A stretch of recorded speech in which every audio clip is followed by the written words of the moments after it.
A ver, tenemos que leer esto. Tenemos que hablar, ¿vale? Me he enterado esta tarde, mirando Twitter como siempre, ¿vale? Como es parte de mi día a día, mirarlo 80.000 millones de veces, pues he visto un tuit de Zack Snyder en el que el texto es este que veis aquí en pantalla. Dice: olvida todo lo que sabes de Batman, Superman y Wonder Woman. Este artículo navega profundamente en la complicada moralidad de los tres superhéroes más grandes de DC. Un artículo con un titulito aquí que, como veis, pone: ¿pueden matar los superhéroes? Esto ya es más que razón suficiente para leer este artículo, por supuesto. Si navegamos un poquito más en internet, aquí me he fijado después en Twitter, Snyder poco antes publicaba esto, ¿vale? Dice: cuando Inverse.com, que es la página en cuestión, me pidió que fuera el editor invitado de su Superhero Issue, de su número superhéroe, lo primero que dije es que quería que tratara sobre sexo y sobre todo lo demás que pensamos que los superhéroes no hacen. Por suerte, ellos estuvieron más que dispuestos de aceptar ese desafío, ¿no? Y después también hay otro texto aquí, comparte otra parte del artículo, lo comparte de otra manera, que dice: ¿tiene Batman sexo? Mi versión de Batman, dice Zack Snyder, definitivamente sí. Pero ese no es siempre el caso. Aprende todo sobre la vida sexual de Batman en este artículo de Inverse.com, Superhero Issue, en el que soy editor invitado. Bueno, vamos a entrar absolutamente ya, porque, a ver, respuesta rápida para mí, ¿vale? ¿Pueden matar los superhéroes? No. Respuesta corta para mí es no. Un superhéroe, como tal, nunca puede matar. Un antihéroe, sí. Un superhéroe en una circunstancia extrema en la que no haya absolutamente ninguna otra posibilidad y la amenaza sea, bueno, pues totalmente invencible, indestructible, pues podríamos llegar a plantear el caso, ¿no? Pero que un superhéroe mate como tal, no. A priori es algo que no va con mi percepción de los superhéroes, ni creo que va con el concepto de superhéroe como tal. ¿Habrá algo en este artículo que me vaya a hacer cambiar de opinión? Bueno, lo vamos a descubrir en los próximos minutos. Lo leo con vosotros y vamos comentando cositas. A ver, bueno, el artículo, que es, como veis, es editor invitado Zack Snyder, pero está escrito por Ryan Britt y Dice Johnston. Dice: la primera versión de Superman era directamente malvada. Antes de que Jerry Siegel y Joe Shuster vendieran al personaje a DC, eran una pareja de estudiantes de instituto de los años 30 con un fanzine llamado Science Fiction, que mostraba una historia corta distópica llamada The Reign of the Superman. Esto lo hemos leído, lo hemos comentado. De hecho, en mi libro de Superman, esa historia está traducida, ¿vale? No existen traducciones en castellano publicadas impresas que yo sepa, excepto la traducción que hice yo para mi libro Lo que quizá no sabías de Superman. Esto no es spam, simplemente un dato. O sea, conozco muy bien esa historia porque, joder, hasta la traduje y la adapté un poco el texto literariamente del inglés nativo al español, ¿vale? No trataba realmente del Superman que conocemos, sino de un hombre que se volvía malvado después de adquirir superpoderes. El reinado del superhombre, el reino de Superman, fue una historia que terminaba en tragedia, pero podía haber enseñado a Siegel y Shuster una valiosa lección. La disolución de la moral de uno no es una fórmula repetible. Para atraer lectores una y otra vez, los héroes necesitan ser confiables. Necesitaban un código ético, necesitaban moralidad.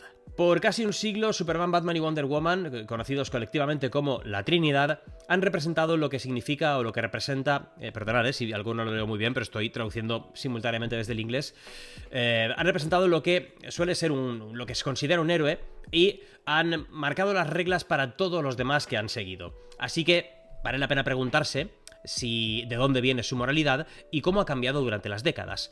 El famoso Batman no mata, excepto que solía hacerlo y a veces aún lo hace, ¿no? Es un poco esa regla, ¿no? El famoso Batman no mata, pero antes lo hacía y a veces aún lo hace. Superman no ha sido siempre, o no es siempre, ese bastión de justicia y de esperanza correcta que imaginamos. Y Wonder Woman, bueno, digamos que Wonder Woman es complicada. Pero cuando miras cercanamente, muy de cerca, la evolución y la moralidad cambiante de la Trinidad de DC, una cosa se vuelve clara. Nunca ha estado tan fijada como puedes creer. Desde reescrituras de historias de orígenes a normas culturales cambiantes, la moralidad de Superman, Batman y Wonder Woman se puede sentir tan maleable como Clayface en un día de verano.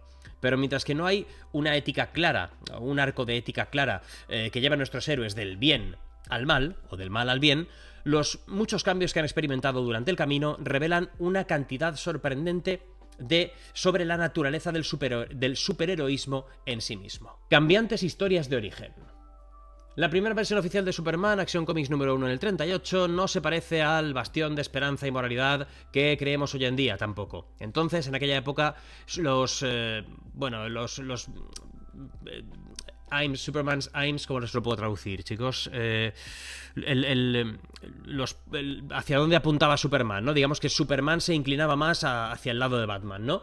En su debut, Superman agitaba un matón fuera de su sedán y colgaba a otro criminal de su cable telefónico, ¿no? Él golpeaba habría golpeado a los malos, a los criminales. Él iba detrás de los que pegaban a sus esposas, les daba un poco de su propia medicina. Él cruzaba las líneas mucho en aquella época. Dice Ed Gross, un periodista en entretenimiento, a Inverse. Gross también es el autor de la historia oral de Superman de 2023, del libro Voices from Krypton. Creo que lo conocí en Metrópolis, en Illinois.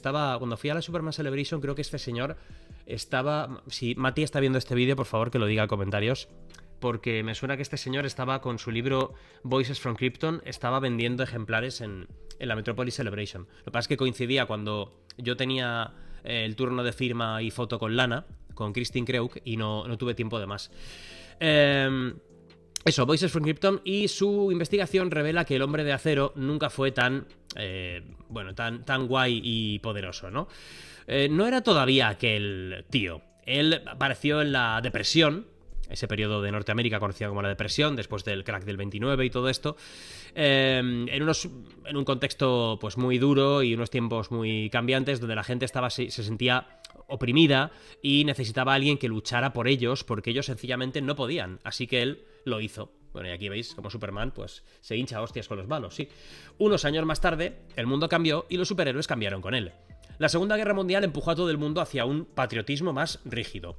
El mítico Truth, Justice and the American Way, ¿no? Verdad, justicia y estilo de vida americano, que apareció en 1942. Dice Austin Grossman, un autor que escribe novelas literarias sobre superhéroes realistas. Marvel no era muy diferente. En su primer cómic, su primera portada de cómic, el Capitán América le daba un puñetazo a Hitler en la cara. El más puro vendría a significar esto, ¿no? El más clásico, squeaky clean, vendría a significar algo así. Superman de todos ellos, Christopher Reeve, estuvo totalmente bien con enviar al general Zod a su muerte en 1981, pero ocurrió fuera de pantalla. Cuando a Superman le rompió el cuello a Zod en 2013 en Man of Steel, causó un clamor, porque algunos fans pensaron que Superman nunca habría matado, pero Superman había hecho lo mismo en los cómics y en las películas antes. Bueno, aquí ya percibo una cierta tergiversación, porque a fin de cuentas este artículo está coeditado o como editor invitado por Zack Snyder. Evidentemente tenía que salir el tema de Zod y Superman. Yo he sido un firme defensor del hecho de que en esta película, en Man of Steel, la decisión de Superman es comprensible, es justificable al menos. Si tiene un impacto moral en él, si tiene unas consecuencias éticas en el propio Superman, podríamos llegar a entender que cometa ese crimen. A mí lo que me parece muy extremo, y siempre lo he dicho, y cuanto más veo Man of Steel, película que adoro, por cierto, pero que le veo sus flaquezas como cualquier película, lo que siempre digo es que en la primera aparición de Superman ya quieras romper, ya quieras ser transgresor, haciendo a Superman cometer un acto que generalmente en los cómics le ha llevado décadas el hacerlo, como por ejemplo el tener que ejecutar a un adversario por el bien mayor, me pareció cuanto menos polémico. Y la polémica estaba servida y estaba buscada. O sea, toda la pelea de Man of Steel con los kryptonianos es ultra realista y evidentemente el realismo provoca eso, destrucción, derrumbamientos, edificios que caen, muertes. Algo que posteriormente se exploraría en las consecuencias de Batman vs Superman, en lo que Superman representó para el mundo y en lo que representó todo ese caos provocado por personajes con superpoderes venidos de más allá de las estrellas en alguien como Batman, en alguien tan extremo como Batman. Se puede entender, el concepto está claro, pero no tiene por qué gustarte, ¿vale? Esto es como lo de Indiana Jones con el tipo de la cruz de Coronado. Hoy has perdido, chico, pero no tiene por qué gustarte. Sencillamente yo lo que digo es que no me gusta. A mí no me gusta que Superman mate. De hecho, creo que casi bajo ningún concepto Superman mataría. Yo en los cómics a Superman lo he visto matar 2 veces. 2 veces. Una a Doomsday, mata y muere, o sea, mueren los dos. Y otra a precisamente al general Zod y a otros 2 kryptonianos tipo Ursa y Non, o Faora y Non, como lo queráis llamar, de un universo alternativo que los tiene que sacrificar con kriptonita porque han sido los genocidas de todo ese mundo y corre el peligro de que lleguen al suyo, ¿no? Y Superman, después eso le provoca un debate moral y unas consecuencias que incluso derivan en una especie de doble personalidad que le hace adoptar la identidad de un justiciero nocturno que se hace llamar Gangbuster. O sea, matar para Superman no fue una cosa baladí, fue una cosa que le trajo un montón de consecuencias, ¿vale? Y como veis, hablo con cierto conocimiento de causa de la historia gráfica de Superman y de las veces que ha cometido estos actos. Por eso creo que en Man of Steel, que es una presentación de Superman al mundo, que lo primero que haga Superman revelándose al mundo prácticamente sea tronchar el cuello de su rival, creo que pretendía causar un clamor. Y lo consiguieron. Aquí estamos hablando de ello, ¿no?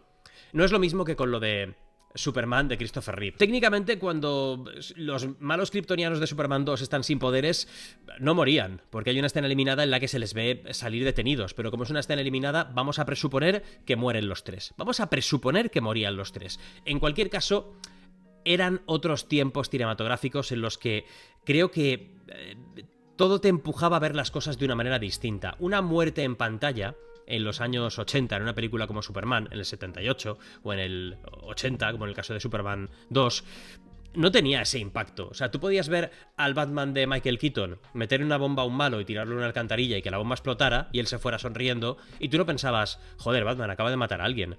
O lo de Superman, no pensabas, buah, ha matado a Zod. No lo pensabas de esa manera. Es otro tipo de cine totalmente distinto. En cambio, yo creo que en Man of Steel sí que está deliberadamente pensado para que tú tengas ese impacto de la muerte. La muerte de Zod no causa un impacto. No lo causa, no piensas, ha muerto. No, piensas, se lo ha quitado encima de una hostia y ha caído deslizándose por una grieta en el hielo. ¿Habrá muerto? Pues a lo mejor ha muerto, yo qué sé, ¿no? O sea, no.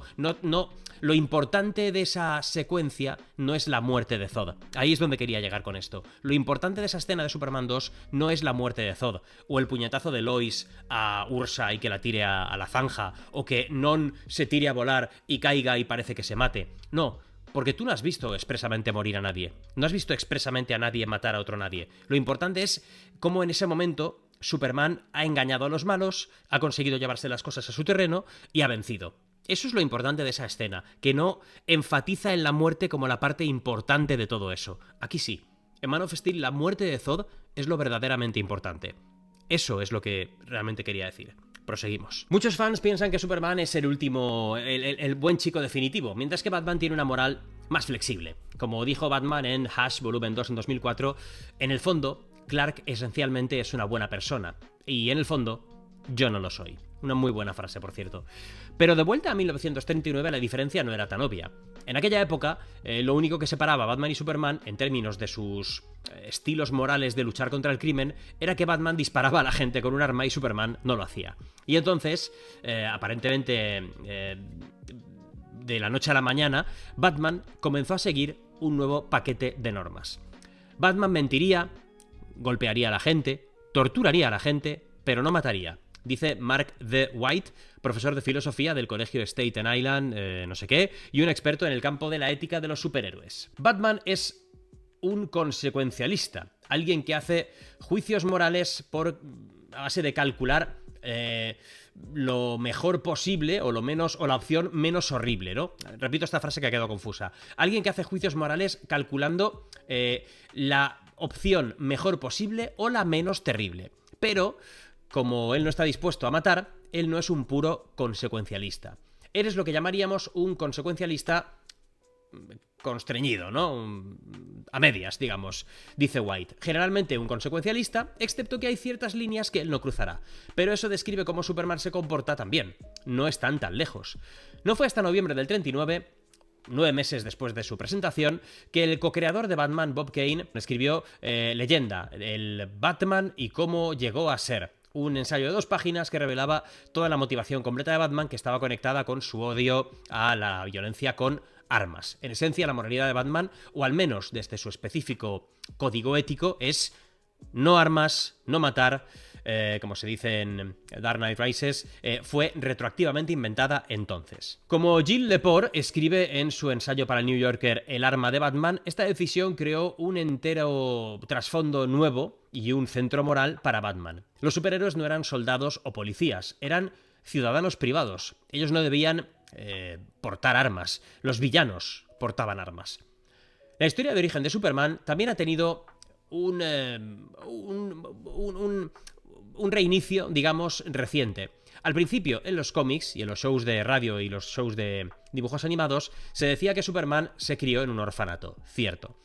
No fue hasta que Clark Kent consiguió a sus padres adoptivos que el personaje comenzó a moverse de la zona gris de ser un vengador vigilante. Como apunta Gross, lo que se añadió en ese momento fue la idea de que él estuvo educado, empujado por Jonathan y Martha Kent. Ese elemento llegó después. Aquí ya habla de Wonder Woman, habla de que en los años 40, al contrario que los otros miembros de la Trinidad de DC, Diana no creció en una sociedad humana. Ella pasó sus primeros días en la utopía de Themyscira. Así que cuando se encuentra con un dilema moral, golpeará o manipulará a cualquiera que se interponga en su camino. Vamos, que ella no ha tenido esa clase de necesidad de enfrentarse a dilemas morales en una distopía, en una utopía como es Themyscira. Wonder Woman cree en la supremacía femenina también, especialmente cuando es contra los hombres, pero incluso entonces ella es reluctante a matar, ella no quiere matar. No necesita una regla de no matar como Batman, pero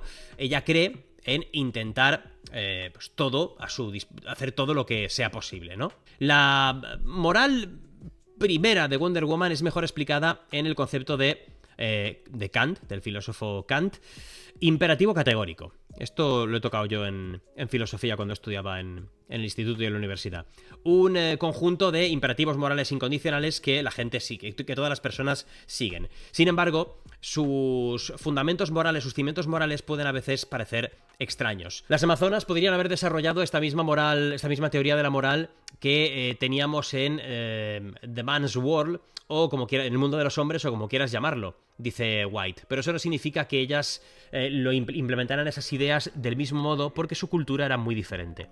De acuerdo a Grossman, Wonder Woman es probablemente la más moral de la Trinidad por el simple hecho o razón de que ella es la que más inclinada está a pensar cómo solucionar los problemas a largo plazo.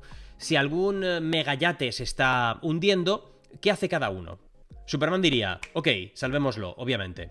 Batman diría, bueno, técnicamente no está ocurriendo ningún crimen, pero ok. Y Wonder Woman diría, sí, pero voy a tener una pequeña conversación con el servicio de trabajadores mientras que estoy en ello, ¿no? O sea, sin duda es el personaje más moral de todos estos. Abandonando tus poderes, interesante esta parte, y que comiencen con Christopher Reeve, también me parece interesante. El impacto del patriotismo de las grandes generaciones en la Trinidad queda muy claro en los 50 y en los 60 y en los 70. En su mayor parte, las versiones posteriores de la Segunda Guerra Mundial de Superman, Batman y Wonder Woman crearon los cimientos morales, template o plantillas morales, por el cual cada uno sigue siendo juzgado hoy en día. Cuando alguien se refiere a clásico o tradicional en las versiones de estos personajes, sin duda se están refiriendo a la Silver Age. Estamos muy de acuerdo con esta parte. Esa era la época en la que Adam West hablaba sobre la buena ciudadanía y que verdad, justicia y estilo de vida americano se asumía como parte del ADN básico de todos los grandes héroes de DC. A veces, el modo definitivo de equilibrar los poderes de los superhéroes, quitarlos, esos poderes completamente, ¿no? Es retirar los poderes, suprimir los poderes.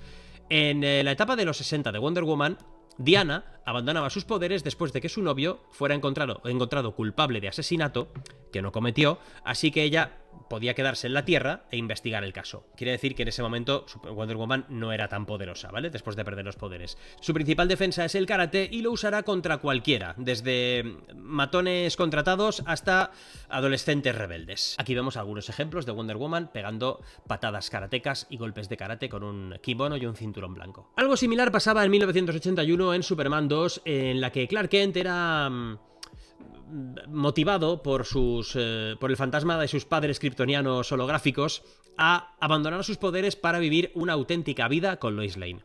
La decisión moral de Superman está vinculada a la idea de honestidad. Él tiene que dejar de vivir una mentira para estar con Lois, para ser devoto a Lois. Esto que puede ser algo raro últimamente, o sea, técnicamente, perdón, porque en otras historias Lois sabe que Clark es Superman y parece que todo está bien con ello, pero la decisión, lo que sugiere la decisión de Clark en Superman 2 es el imperativo moral en el extremo. Si Superman va a dejar de mentirle a Lois, él tiene que dejar de mentirle a todo el mundo. El tema de abandonar los superpoderes por la persona que amas creó una prueba moral única. Una que Superman, Wonder Woman y Batman tienden a fallar una y otra vez. Como Batman no tiene poderes, su anonimato se convierte en lo único que él puede sacrificar.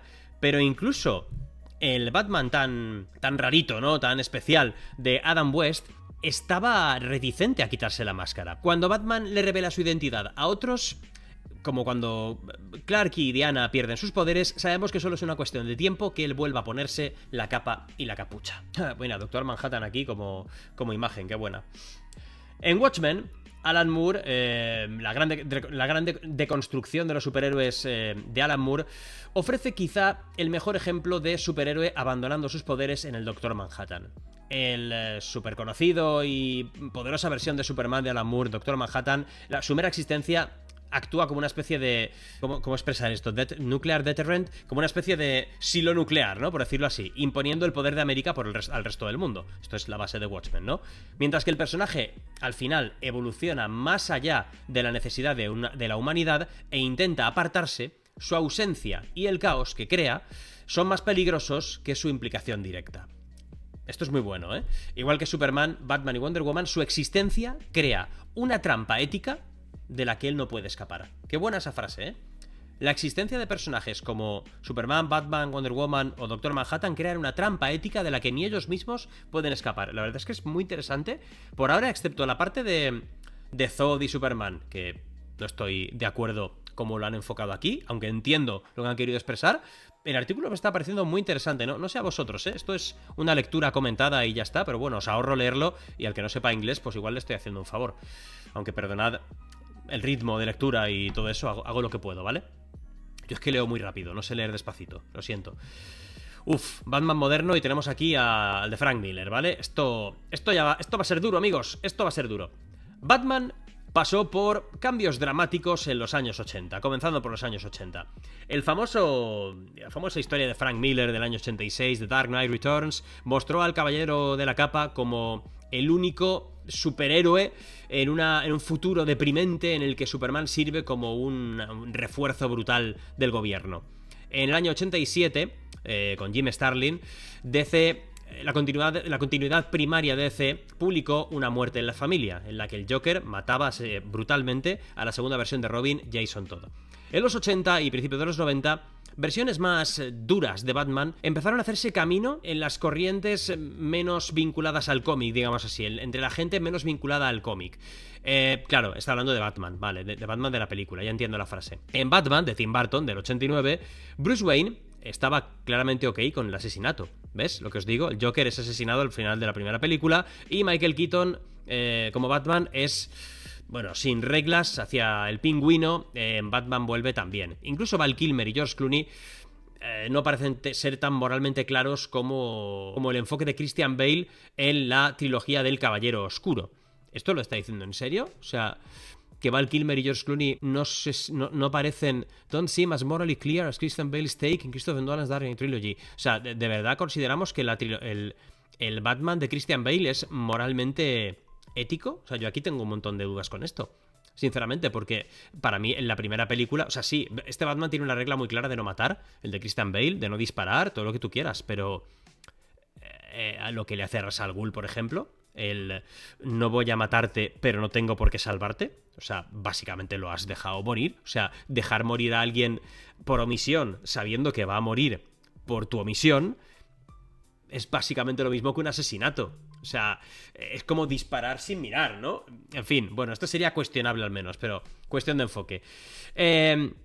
Cuando Ben Affleck, Batman, reveló que tenía ametralladoras en su Batmóvil, algunos fans se pusieron nerviosos, la liaron, ¿no? Y entonces la noción de que Batman era absolutamente antiarmas, tal y como lo conocemos, pues era inconsistente con el personaje, ¿no? Batman va contra la corrupción. pero él también quiere que el trabajo quede hecho. Bueno, aquí creo que es donde se nota que el que está manejando, y muy bien por cierto, creo que está manejando muy bien el devenir de este artículo, o sea, los escritores muy bien, y en este caso si Snyder es el editor invitado, también creo que está tocando temas muy interesantes, pero evidentemente aquí plantea un tema en el que barremos un poco para casa, o Snyder barre un poco para casa, porque aquí está justificando que Batman, como va contra la corrupción y quiere que esa lucha contra el crimen quede hecha, pues oye, pues si tiene que utilizar esas armas, pues no es tan inconsistente con el personaje, ¿no?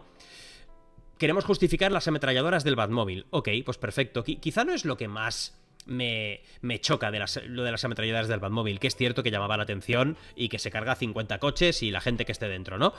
Quizá llama más la atención también como en la escena fantástica, por cierto, del almacén de Batman vs Superman, pues yo creo que 4 o 5 de esas personas han muerto de la paliza, ¿no? Eso es más que probable también. Pero sí, está claro que es un Batman físicamente mucho más duro, más agresivo, violento, marcando a los criminales. Esto lo hemos comentado 50.000 veces. Mola mucho verlo en pantalla, pero yo creo que lo de las ametralladoras y todo el rollo, efectivamente, era un poquito extremo. Pero claro, aquí, en este artículo, están un poco a favor del trabajo bien hecho. Bueno, continuemos. Pero de verdad tengo que insistir que me está pareciendo un artículo muy interesante, ¿eh? Muy interesante. Y todo lo que está diciendo es muy correcto, es muy debatible, es un punto de vista muy bueno, hay mucho conocimiento, o sea, lo estoy disfrutando mucho, ¿eh? La idea de que Superman y Batman tienen que lidiar con la corrupción en el gobierno y agarrarse a la ley y al espíritu de la ley es algo imbuido en sus personajes, pero ciertamente más pronunciado después de los 80 y más metidos en el siglo XXI. En el arco de 2003... Public Enemies, Superman, Batman, Public Enemies, sí. Batman y Superman tenían que hacer equipo simplemente porque el presidente corrupto de los Estados Unidos, Lex Luthor, declara a los dos enemigos del Estado. Aquí, la idea de autoconservación y de moralidad personal se ve en conflicto, ¿no? Superman y Batman pueden diferir sobre los detalles de cómo conseguir hacer el trabajo, pero tienen que ponerse de acuerdo que si Lex Luthor está intentando matarlos, entonces es que ellos dos están haciendo algo bien, ¿no? En plan de, Luthor es el malo, nosotros somos los buenos, por eso nos quieren matar. Mientras tanto, con su trabajo hecho y Batman regresando a sus raíces de vengador más oscuro, Frank Miller saltó a Dark Horse Comics, donde creó Sin City en el año 91. Este tributo ultraviolento de la obra de Pulp Fiction de Mikey Spillane lleva la versión de Batman del Caballero con capa, del Cruzado de la Capa, un paso más adelante, desatando al homicida gigantesco antihéroe Marv en una ciudad muy similar a Gotham, llena de crimen, de corrupción y de femme fatales. La chaqueta de cuero de Marv a veces se parece a una capa. Él es básicamente Batman, pero sin su regla de no matar. Hombre. A ver, vamos a la parte interesante del artículo, del pueden matar los superhéroes, pero... Bueno, a ver, interesante quiero decir, la que le da título. A mí interesante me está pareciendo todo. Nunca había pensado en Marv como una especie de Batman, sinceramente. Porque Marv en los cómics y en la película básicamente es un poco borderline. O sea, no es una persona brillante, inteligente, es un criminal, no es un justiciero, tiene una única noche de venganza, digamos, una cruzada personal por Goldie, por una prostituta de la que él está enamorado, que es la que le quiere encargar a él el muerto, pero no hay nada moral en él, o sea, en absoluto. Por lo tanto, esa comparación nunca la había visto así, sinceramente, no sé si la comparto mucho.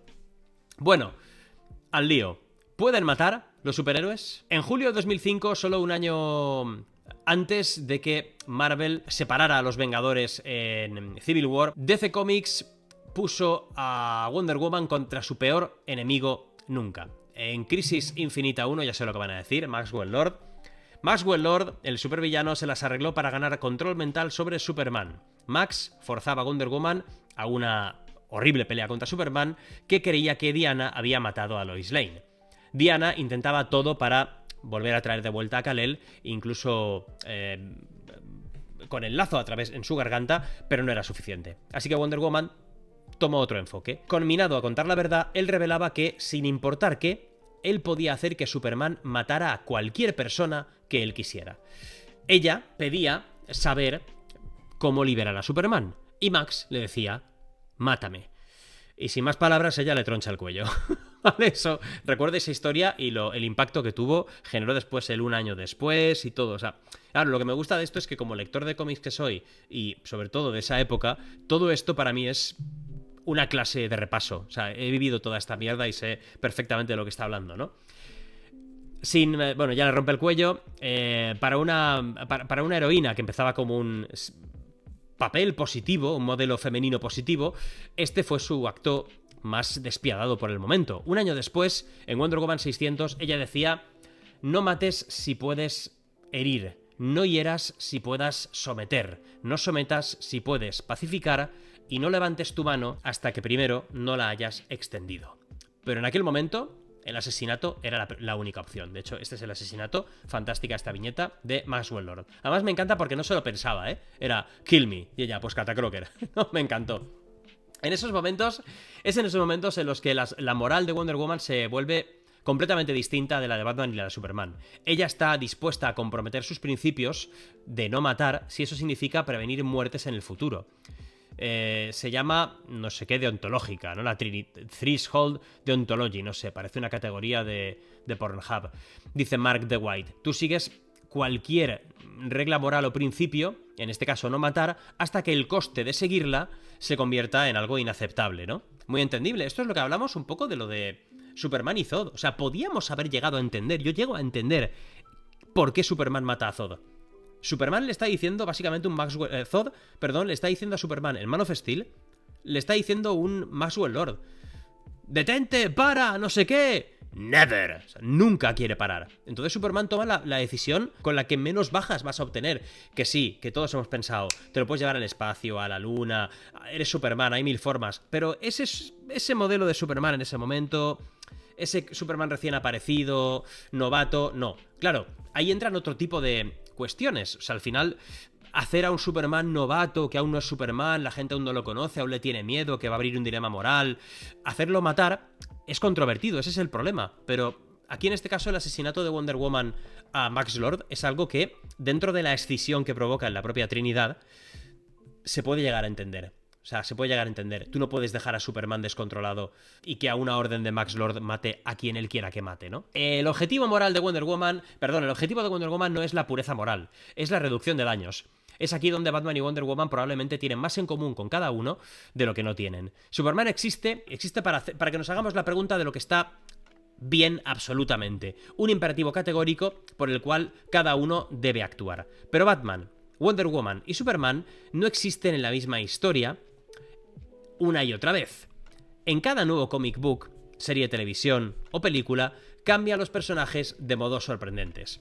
Bien sea la introducción de Mai Pa Kent, la bizarra decisión de quitarle sus poderes a Wonder Woman en la Silver Age de DC Comics, o la controvertida decisión de darle a Batman un arma, otra vez en Batman vs Superman. Estas historias todas vuelven a crear tres personajes cuya evolución moral es compleja y difícil de fijar. O, dicho de otra manera, humanos. Pues chicos, yo no sé lo que durará este vídeo porque llevo aquí más de media hora leyendo y comentando el artículo, pero la verdad es que me sorprende estar muy de acuerdo con la mayoría de cosas que he expresado y que he leído aquí. Estoy muy de acuerdo, o sea, creo que ha hecho un gran viaje de repaso por la moral de Superman, Batman y Wonder Woman, y de hecho hasta estoy de acuerdo en que en alguna circunstancia extrema todos estos personajes puedan llegar a cometer esa clase de actos, ¿no? Pueden llegar a matar de una forma puntual, siempre y cuando, lo primero, no haya absolutamente ninguna otra opción. En mi opinión también tiene que ser cuando ya el personaje está debidamente establecido, o sea, no puede ser que tu primer acto sea matar peña por ahí, creo que eso no está justificado. Y en tercer lugar, siempre que existan consecuencias de esos actos. Por ejemplo, yo no veo consecuencias en Batman vs Superman de que Superman matara a Zod. No veo consecuencias, veo más consecuencias de lo que representó la llegada de Superman a la Tierra, todas las muertes que se produjeron, pero no tantas consecuencias como tal por la muerte de Zod. Ahí veo muchas menos consecuencias realmente. De hecho, ni siquiera veo un Superman que esté jodido por haber matado, como realmente en los cómics ocurrió así. Esa es la parte del artículo que no estoy de acuerdo con cómo lo ha expresado. Pero por lo demás, joder, por ejemplo en los cómics, cuando Wonder Woman mató, al final cada héroe se fue por su camino. O sea, ocurrió lo de un año después y cada héroe estuvo por su cuenta un montón de tiempo. O sea, son cosas que tuvieron mucho impacto. Cuando un superhéroe mata en los cómics, un superhéroe, entenderme, ¿no? No Punisher, ¿vale? Cuando un superhéroe mata en los cómics, uno de estos que tienen estos códigos morales estrictos, tiene un impacto, tiene una consecuencia. Y eso es lo que me ha faltado un poco en otras versiones, como por ejemplo en Man of Steel o Batman vs Superman. Pero por lo demás, el artículo me ha parecido muy chulo, muy bueno, un gran repaso a lo que sería la moral de Superman, Batman y Wonder Woman y a las historias de superhéroes en general. Así que, oye, si lo habéis pasado bien y os ha entretenido lo que hemos leído, pues dejarme un buen like. Por supuesto, dejar un like también en la página del artículo, que siempre está muy bien. No sé si se puede dejar likes o no, pero lo averiguamos. Y nada más, que os suscribáis al canal y todo ese rollo, y que nos vemos por aquí en la Botella de Candor, donde hacemos de todo. Y hasta el próximo vídeo. Buena suerte para ti y para tu familia. La Botella de Candor.